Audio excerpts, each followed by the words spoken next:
ఈ స్క్రిప్ట్ ఎవరు చదివినా శిక్ష అయితే అతనికే కదా పడుతుంది. అనుభవించే రాజా ఆయనే కదా, అది వేరే కదా. అది ఎవడేదైనా ఏదైనా చదవచ్చు, అనుభవించే రాజా ఆయనే కదా అవుతున్నాడు. ఓకేనండి, నేను ఒకటి అడుగుతున్నానండి మిమ్మల్ని, డైరెక్ట్ క్వశ్చన్. పోసాని మాటల్ని టాలరేట్ చేసి అయ్యో పాపం అనుకునే ఒక్క మనిషిని తీసుకురండి, మేము ఆలోచిస్తాం ఒకసారి మాట్లాడడానికి. పోసాని మాటలు ఇష్టానుసారంగా మాట్లాడిన తర్వాత సభ్య సమాజం తలదించుకునే విధంగా, సాధారణంగా అనకూడదు కానీ ఇల్లిటరేట్స్ కూడా అలాంటి మాటలు మాట్లాడుకోరు. సో అవతల వాళ్ళకి మనోభావాలు దెబ్బతిన్నాయి, వాళ్ళ ఆత్మగౌరవాలు దెబ్బతిన్నాయి. పోలీస్ కేసు పెట్టారు, యాజ్ పర్ లా మేము వెళ్ళాం. అందులో ఇందులోని టార్గెటెడ్ ఏముంది? వాళ్ళు ఏం మాట్లాడలేదా? వాళ్ళు అటువంటి కామెంట్స్ చేయలేదా?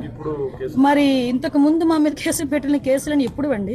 చంద్రబాబు నాయుడు గారికి మీద కేసు పెట్టారు కదా, అది ఎప్పుడు? అది 53 రోజులు తైల్లో పెట్టారు చంద్రబాబు నాయుడు గారిని తీసుకెళ్ళి ఆ రోజు. అంటే ఒకటి ఎప్పుడు కాదు, మాకు కేసుకి మాకు వచ్చింది, కేసు వచ్చింది, మేము యాక్షన్ తీసుకోవాలి. సబ్ జైలు ఈరోజు మార్నింగ్ అతను కొంత ఏదో అస్వస్థగా ఉంది, కొంచెం కడుపులో అట్లా పెయిన్గా ఉంది అని చెప్తే దానికి సంబంధించి అతన్ని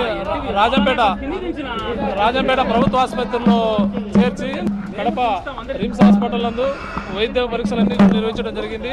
ఈ వైద్య పరీక్షల్లో అతనికి ఎటువంటి ఆరోగ్య సమస్యలు లేవని, అతను కేవలం ఒక నాటకం ఆడి ఈ విధంగా చేశాడని చెప్పేసి కూడా తెలిసింది. కాబట్టి అతనికి ఎటువంటి ఆరోగ్య సమస్యలు లేవు, పూర్తి ఫిట్గా ఉన్నాడు ఆరోగ్యంగా. అతను ఒక నాటకం ఆడి ఈ విధంగా ఆరోగ్యం బాగలేదని చెప్పేసి చెప్పడం జరిగింది.